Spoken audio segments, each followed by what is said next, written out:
So here we are back in Howler, and now we are going to try to load these images. We can certainly just draw.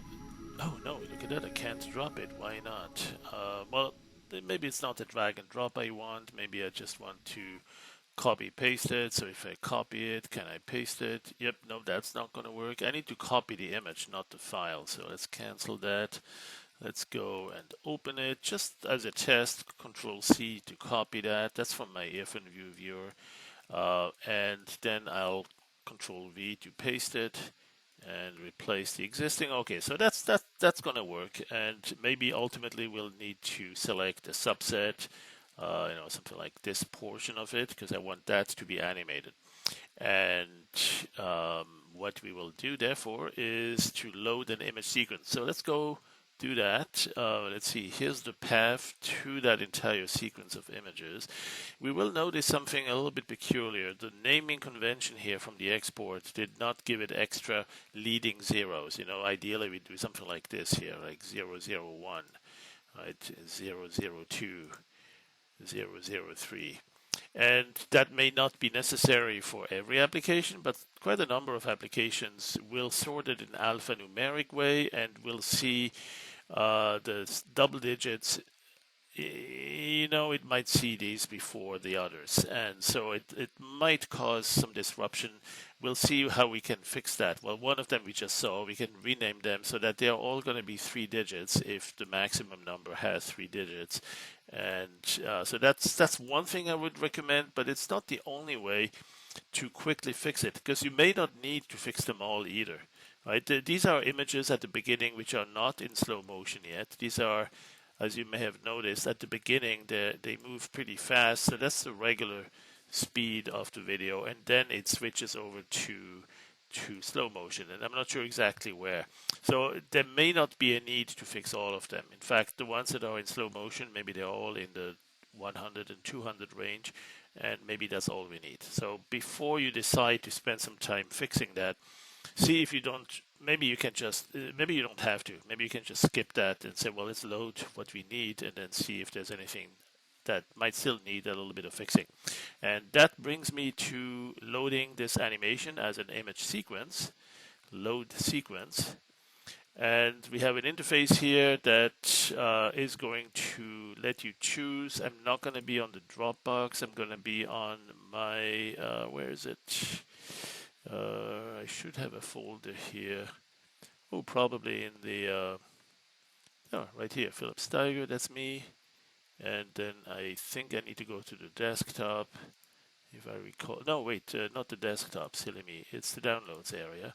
And in the downloads, I should have a folder down there, video to photos portable. And there it is. So we have output is where I put that. There's the Jacuzzi sequence. Okay. Now you see here a bunch of images, 001, 002, 003. Those are the ones I renamed already. But then you'll see the 10. After the 09, after what used to be 9, it shows number 10. But then, see, that's the problem. 11 is down here. 12 is down here. And so that could potentially be a problem. And instead of fixing it like I just did earlier with this one, what I want to show you is some alternatives you have. There's 2 ways to fix it. Once you see this order loaded, you could say, well, this one here belongs right after that. Right? So you'll insert it before this one.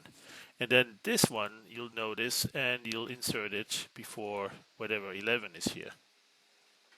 Right, so you'll be able to actually fix that with the frame editing capability that we have in Howler.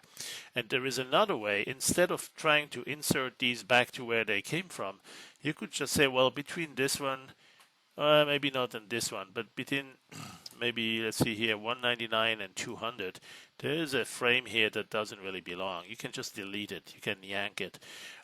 If you want to keep an extra frame, like if, for instance, one was missing, you could have it interpolated between this one and this one.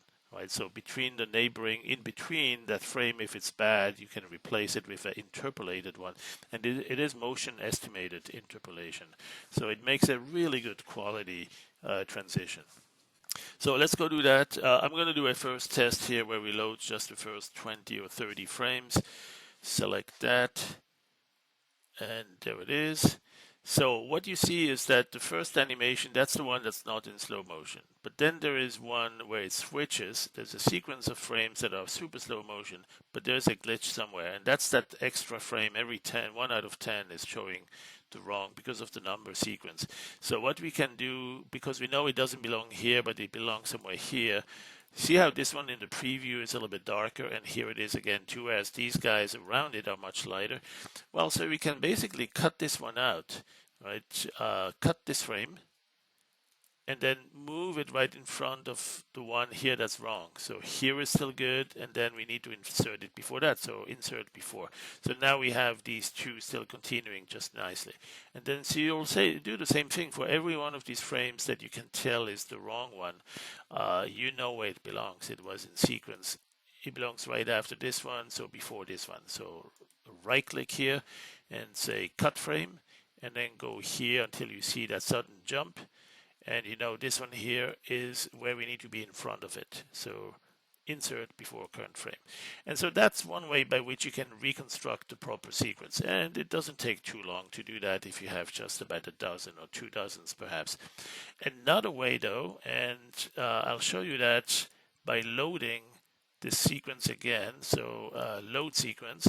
This time I'm going to load a different portion, let's say from about 158 to 203, load that sequence. And so we're going to see the same thing, right? There's this annoying jitter or jump because it was taking the wrong frame because they were not numbered in a way that we are looking for them. The alphanumeric sequence is kind of misleading there. So what you could do is, but what you could do is say, well, we know we should normally just delete this one, right? So if you want to fix it this way, you just cut this frame, and then you move on to the next one and cut this frame, and so on. So same cut, but instead of reinserting, you just do that. Now, so that's one way. In this case, that works because indeed that was a frame too many, not one that was replaced with another, but actually one inserted, so we can delete it. This one here, same thing. We don't need to keep this one, so just cut it. So that's one scenario. There's one more. We've seen 2 scenarios now. There's one more scenario, and that's if we load a sequence. This time we'll take maybe from about here to, I don't know, something like this here. And we load this sequence, and again, we have a bunch of bad frames that are jumpy. Every 10 frames there's an 11th that actually belonged earlier in the sequence. But if that wasn't the case, but it was simply a bad one, right? If that were a frame that was messed up or corrupted or something, you could replace it. Maybe you even painted on it, right? Maybe you did not the selection mask, but maybe some bad dabbles, and you have some brushes going into this. You erase it and say, oh my God, how am I going to put that original frame back there? Well, this frame is surrounded by the preceding and the following ones. Those 2 frames can be used to do a a motion estimated interpolation. And that's exactly what we're going to do here. Right click this frame that you want to replace and say extrapolate this frame. And bingo, you now have a transition between the 2. Right? Very nicely smooth transition. If it's not moving too fast, you'll get really acceptable transitions there. Right click, extrapolate this frame. Where's the next one? This one here, right click, extrapolate this frame. And one more here. So that's another technique, and you use that not so much in this case because these were extra frames, but rather if they are bad frames, right? Then you can do that. And even if you have a bunch of them, let me do this here. I'm going to copy this frame and insert it 2 or 3 times. So I have actually the same frame several times, and they're all bad, right? Let's pretend they are not usable as is. So we have those 3 frames here. And then there is a normal animation, 3 bad frames, and good one. So you can select the whole section from here to here. Right? So you select right here, and you say go from here to here. Right? And that defines the in point and the end point out. So with that, you right click and you simply say extrapolate block. This is now a block of selected frames, and it's going to do that transition from the preceding to the following frame around the block.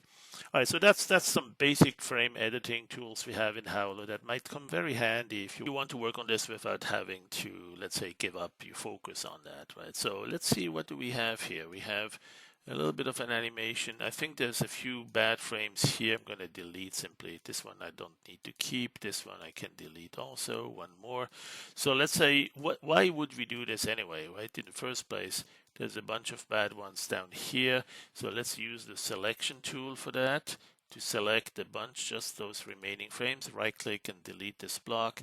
So we now have a fairly decent sequence here. Let's go play it to see if there's any further glitches. So here's the section where it's fast. There's one or two bad frames also still. So we'll go hunt for those. Yep, there they are. There's probably a couple more because some of it here is fast. No, that's a slow motion. So let's go right click this one and delete it. I suspect we can delete it just like the others. And let's see. Now I want to keep just the slow motion part. So there's evidently a section that is slow motion, and then there's a few frames towards the end probably that are back to normal speed. Yep, just around here. If you go sideways, you can see it's moving slowly, and then suddenly it's moving fast. All right, so let's say I want to keep those very slow moving frames. And sorry, this is not the audio going back. This is bad. This is my throat. So I'm going to go from about here. This is still good. There's the bad ones. Okay, I mean the fast ones. They're not bad. They're just back to out of slow motion. So I'm going to go set the in marker, go to the last frame, set the out marker. We have our selection of this group. Let's go delete that block. And I think at this point we have a sequence of frames that are all good, except we're moving the camera a little bit. So we might want to do a little bit of, yep, this is good. We might want to do a little bit of motion stabilizing. You can tell, like, if you move the cursor on this here, you can see the background image is moving. So the camera is slowly drifting down. We can correct that too. So that's basically motion stabilizing. So first thing I'm going to do is store this animation, because we have done quite a bit here. If we need to get back to it, simply click on that and that restores it, right? And so now let's go to the filters for animated behavior here, and there is a stabilize, and what we do is we set it to dry mode. We select a portion of the image that's going to stay and remain visible frame by frame, and that's probably a good one right around here, or maybe even these markers with the numbers here. But the water is splashing up close. It might actually disrupt it. This here should be pretty safe. So I'm going to go for that. I'm going to select the track point, click around here, and that's where this thing is going to be, and maybe a little bit bigger and a little bit more search area. If you don't know, if you're moving fast, if you have a lot of jitters, you might want to give it more search room. But you know, this one is actually pretty tight and smooth, so we can probably leave it at this level and do a test. Not sure that it's actually tracking it, so maybe we need to have a little bit bigger here and go. Yeah, now it seems to be tracking it. Although it's a difficult one, right? So let's give it enough room here, maybe give it even more on that. Reference frame 1, maybe we stay on that. Yeah, seems like it's moving very slowly in its calculation here. So maybe the block size really is to blame for how slow that is now. So I'm going to go a little bit smaller. Maybe I need to choose a different. You know, it's all about the same pixel colors here too. So maybe it's not ideal. And it's also I really don't need maybe that much search area, because it is really not moving that fast. So see, that helps it track it much faster. Okay, let's go with that. So no longer the dry run. Let's go. And so now if we play that, we should see, yep, it's quite stable. See, if you take a portion, like if you put the cursor over one of those elements in the jacuzzi background there, it should not be moving much anymore. Now, if you want to stabilize it some more, you can certainly do that. Because when you zoom in, perhaps you'll still see a little bit of jitters there. So and of course it's quite noisy at that level, right? If you start zooming in, you see these pixels. That's unfortunately unavoidable. So What you could do here is just still try to stabilize it one more and see if it gets even a little bit better. So I'm going to go to first store this animation because that's a pretty good one. Let's keep that. Store to disk. That's a really fast operation with SSD drives. And then we go to, again, the filters, animated, right there, and stabilize. And so this time I want to go perhaps a slightly different, but let's take one of those areas down here, right under the slab, around here maybe. Let's do a dry run, select the track point right around here, because this is good contrast. It helps if you have some good imagery and contrast, like the dark blue or teal color, and then the whitish grout. That should help finding and keeping that, tracking that position. Within this area, there's not many that look similar to that, so we should be good here. So I'm going to go like this. Let's do without the reference frame one. Let's do that as is. Let's see. Yeah, I don't know. I think it's drifting, so maybe a reference one. Ooh, look at that. It jumps at times. So what do we do? Smaller? I don't know. I'm not an expert at this. Yeah, see here it's jumping. So we need the block size to be bigger and therefore the search size to be a little bit bigger too. Now that looks promising. I think we have a winner here. Okay, so now you can either stabilize it or remove motion, or you can smooth the motion. And when you smooth it, you can do a very strong spline interpolated smoothing or whatever the algorithm is. We can also worry about the edges, the handling of the borders, but actually in this case I'm not, because I'm going to crop to it anyway. I don't care what's happening. It's not moving far enough to worry about that reconstruction option. So let's go choose dry run, and again, not smooth motion, but this time remove motion, and go. And so that should give it probably a stable enough appearance that we can really work with that. Because what I want to do is really not have any extra movement due to the camera, but simply the movement of the water. There you go. So now we have, I think, what we want. Let's do play that. Yeah, look at that. It looks like we didn't move the camera at all. So we can essentially now perhaps store this one more time. Store to disk. And the next phase is to crop to some of that. So I'm going to use the oval selection to say roughly here, something like this. Maybe with the control key shifted around a little bit. And then of course we're not going to use really an oval selection. We're going to do a rectangular. If you prefer, you might as well just do that right here, or even the whole to the right and left edge.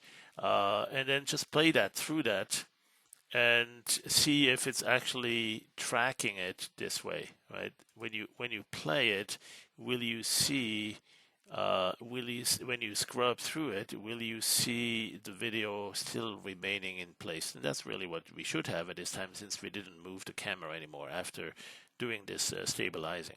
So the only thing that we should see moving here is the actual video footage. And that looks pretty gnarly here. That looks like some turbulent stuff coming out, and I want to make it look like magma or lava. So let's go crop to that selection, and that's right here. Crop to selection. So we have now this video footage, and it's still slow motion. It's still good. We might want to do a little bit of motion blur or ghosting to get rid of some of the pixelation, because we're down to low resolution now, and you can see each pixel here, right? So in order to remove some of that, you could do a little bit of ghosting. It's not going to be since there's not much movement and it's very slow. I think it will help to alleviate some of that. Let's do again store animation to disk, and then let's give it a try with the timeline editor. And down at the very bottom, there's a group of animated filters. There's a ghost filter, and we'll just use the default and see what that does. Let's keep it in linear mode and apply. and we can go and zoom into that. Yeah, it did the magic, but it's kind of imperceptible. It's very minute. It's not that important actually. What is more important now is to turn this into some sort of lava flow or magma, some hot liquid rocks. So what I would do is perhaps first turn it into grayscale. I mean, there's really a couple of ways. A couple of ways to do this. You can adjust the colors and maybe add, which means including subtract. You can remove the green, remove the blue, and you end up getting much more of the red. You can even add some red to saturate it, right? So that would be scary red bloody. And if you want to see before and after, you can click here so you see before the effect is added as you apply this. And let's say we do something like this, and a little bit red, less of the blue, and animate this, apply it against each of the frames. And there you go, you got some, I don't know, red orange juice. And so let's say we want to turn this into an animation that is looping. Right, so we're going to first store that again, store to disk, and then right click on your frame sequence here, and you can make it loopable right there. And usually making it loopable means that you're sacrificing the last 20 frames or 30 frames or whatever you have here, a certain percentage of frames, to blend them over the early frames at the beginning of the sequence. And then that way it looks like it just keeps going endlessly. And if you do it right, you may not notice that it's really the same thing playing it again and again. The other things you might want to do is improve the contrast here, perhaps with the adjustment filters for the levels. Oh, that's one way, but I prefer actually the curves. Let's go to adjust curves. There it is. And with that, you can adjust the contrast, increase the brightness. I like to do something like this. This is dark stuff. Look at that. Even make it look like it's reflecting the light a little bit, the sunshine, which it was actually, because we had the sunset in the back above here in this direction. So let's animate that. Oh yeah. All right, so let's say we have this video. Let's store this animation.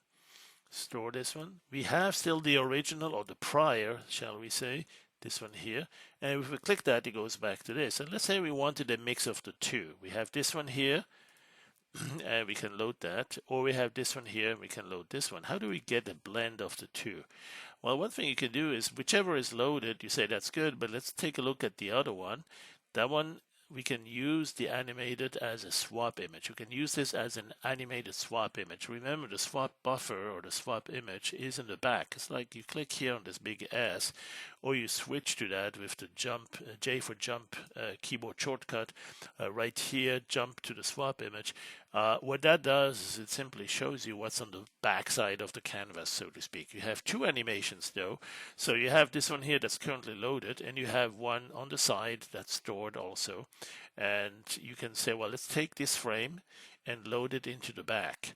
So we can see them both together. If you click here, it will blend them together, although it needs to first load it, so you need to actually scrub through it so it loads one. Now if you switch here, you can see it's been loaded into the back.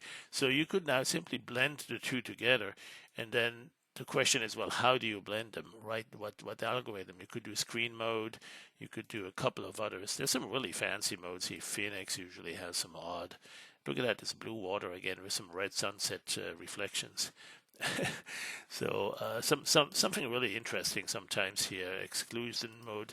Anyway, another technique that you'll probably want to explore is simply with the filter for combining with swap, and you could do some of these here and apply that, right? And or you could say, well, let's take this one again. This time let's add it, do some additive combination, right? You have some additive, there it is.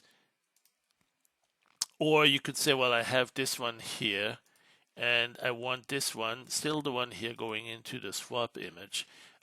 Have this one combined in a different way. Let's say half of one and half the other. You can basically do a weighting of how much of each pixel you want. So mix with swap, and then you simply blend it between this one is completely the original here, and then this one is the one on the right side, right? So you can blend somewhere in between if you want a little bit of this, but a little bit more of that.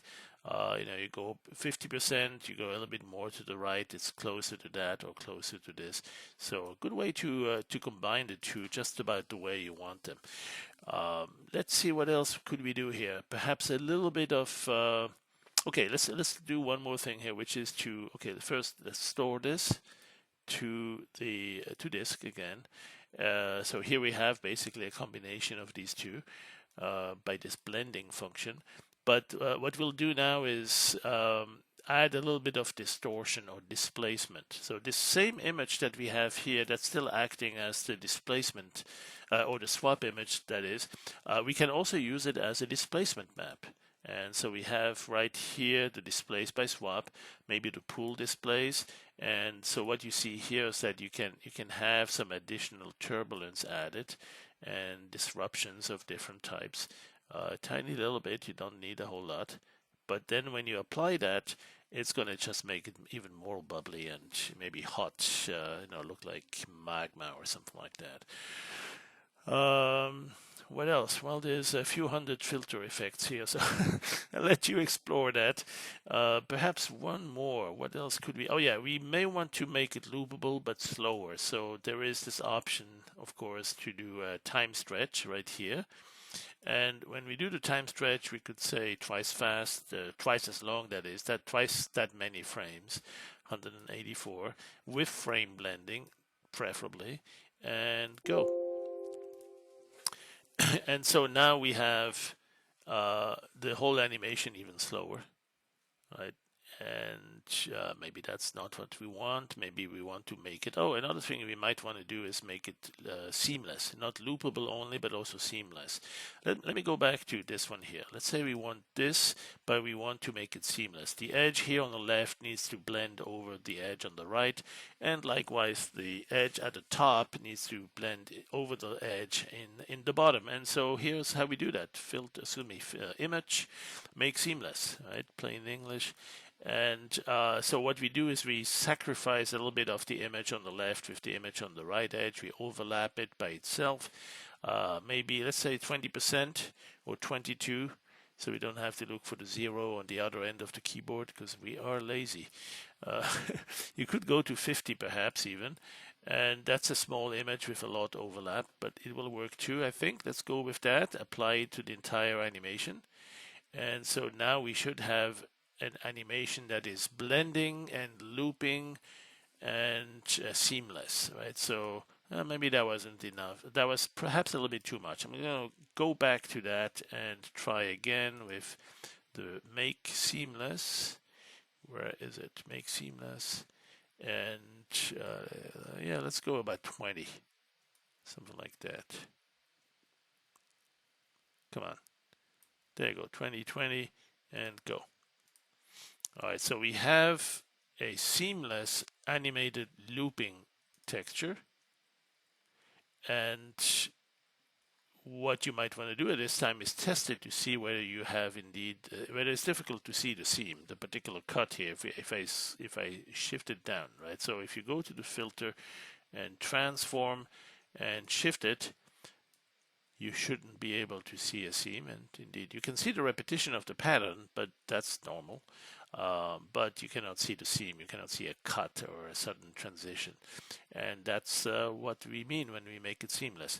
Now that means the benefit with that, after we store that, we can do a few things experimentally. First of all, I might want to make it a bit brighter if there is indeed some brighter, let's see, filter, adjust hue, saturation, or value, make it a little bit brighter, or this way. There. Oh, and not just on this one frame, but on the whole frame sequence. So let's do that. Color, value. So a little bit of this, a little bit of contrast, a little bit more of this, and animate, right? We want to apply that over the entire animation sequence. All right, there's a couple of other things you might do, perhaps add some sharpness, or just to the contrary, some light diffusion, so the bright parts will blend into and over the dark parts. that tends to remove some of the sudden blockiness that you see sometimes. And so what we'll do, maybe we'll do it at higher quality here. Precise is a little bit more calculations, but it may be worth it. And so now we have looping and what else? Seamless animated texture. And let's see what happens if we, for example, use this. So first of all, store it to disk. And then we'll go and apply a different transform to that, such as a 3D perspective. Right? With the 3D perspective, you can shift it, you can tilt it, right? And you shouldn't be able to see the seam either. So you could do some interesting things like a flyover. Let's see. And you can also put this in PubPuree and use it as an elevation map, or use it in the background sky if you load it into the brush. And then animate this. Let's see, repeating. Yeah, no, we need to animate this because here it is just a portion of it. But we really want to see the whole thing as if it's going forever. And this, by the way, we could also keyframe in the timeline editor. So we actually kind of changed the angles, for example. And then animate it, and there you go. So now we have done nothing here. What is it? This doesn't look like it actually applied the 3D perspective. Oh, maybe my selection mask was preventing that. No, I don't think I had one there. Well, let's do that again. Actually, let's use it the better way, which is with the timeline editor. That's really the one I wanted to use. Under the perspective group or transform, there's a 3D perspective, same thing here, right? And there's the heading, and there is this one here. And so let's say we go from back here, we will fly forward as well. So we go from here, keyframe that to here, move it a little bit, and also change or tilt the angle a little bit more. Not too much, we don't want to see the end, the horizon, something like that. Keyframe that, make it linear, and go. All right, now we have this transition, and there we go. But oh wait, what's going on? Why is this seam showing again? Did I lose the seamless part? Maybe I did. All right, well, I keep going and you didn't want to see that, so let's stop it. You have plenty of ideas now to explore. Maybe the last one I wanted to do actually was to make this a planet, so I'm going to go back to this. That one was, I don't remember if that one was seamless. Maybe this one was. Yeah, I think this one was. So what we'll do is we'll turn that, we'll put that on the sphere, transform to spherize. And here we go. Very disturbed planet. And maybe something like this here. And then, I don't know, we could do a bump map, but it's its own bump map. Unfortunately, we don't have a bump map that actually takes the brightness of these pixels to bump it. I mean, that would be awesome. That would be the right thing to do here. We have just its own bump map. Doesn't seem like it's correlated with it. Not bad, but not perfect either. So I'm going to leave it alone here. We can add a bump, perhaps with the 3D displacement afterwards. Displace. And here we go, make it a little bit smaller so we have some edge around it, and then animate that. Yep, and so that's the planet in action. And so now we can perhaps add a little bit.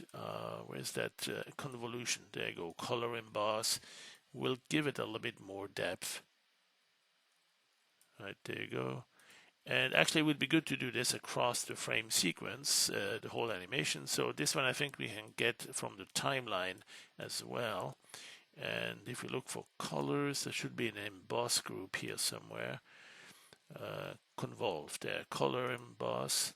That's the one. So here we can control how much and also change it over time if we needed to keyframe it.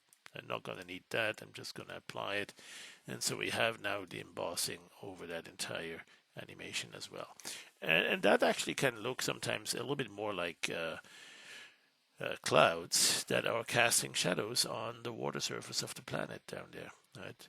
Now, not when it's reddish. Well, why not? It could be some strange gas planet.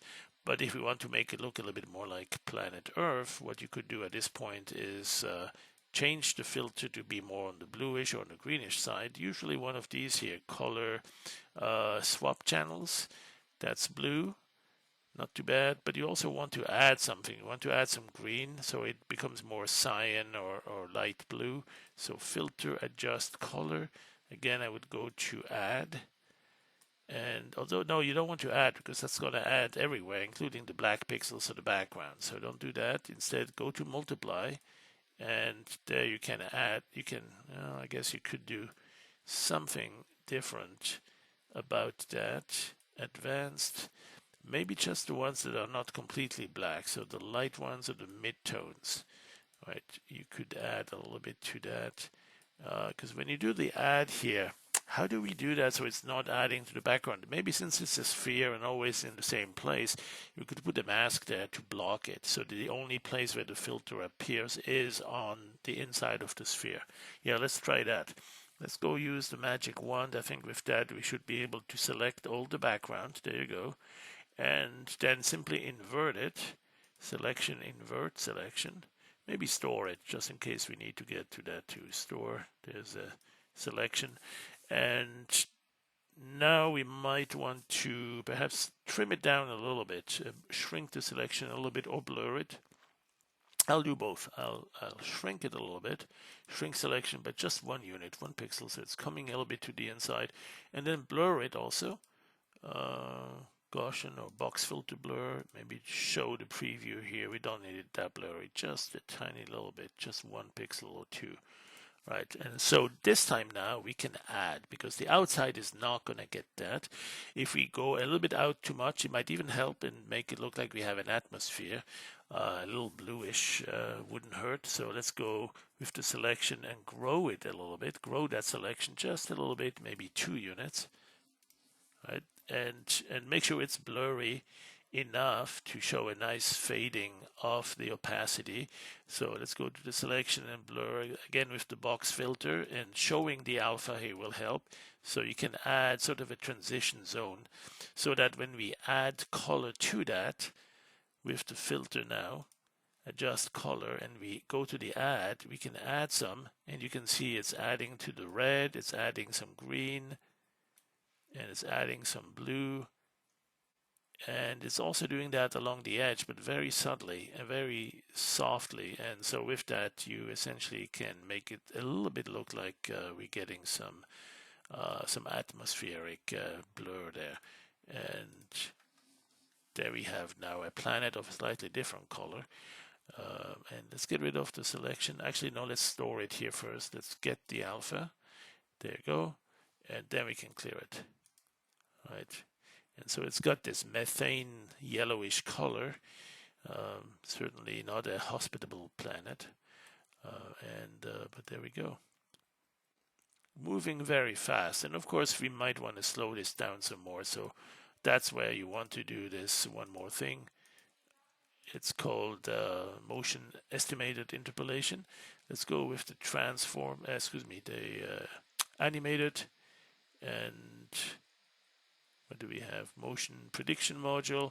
Let's see how that works. Right. So with that one, we use the dry run. By default, we have 12, I think, or no, 50-ish or 60 for the search distance and 12 for the grid, for the patterns in the motion estimation. That should be fine in many cases. Let's give it a little bit of extra compute cycle here and give that a try. It's a dry run. Let's go. Not bad at all. It looks like it's not doing too many distortions. We might make it slower even, maybe 5 for the number of tweens. very much indeed. And then at that point we could say maybe not a dry run, but actually with a refinement pass and go. So that will take a little bit longer. Better results is good, and I think we got them right here, so let's see. Yep, now it's moving still, but very slowly and a little bit more usable as some sort of a turbulent planetary condition here. This was my Jacuzzi experience. Thank you very much. We'll see you next time.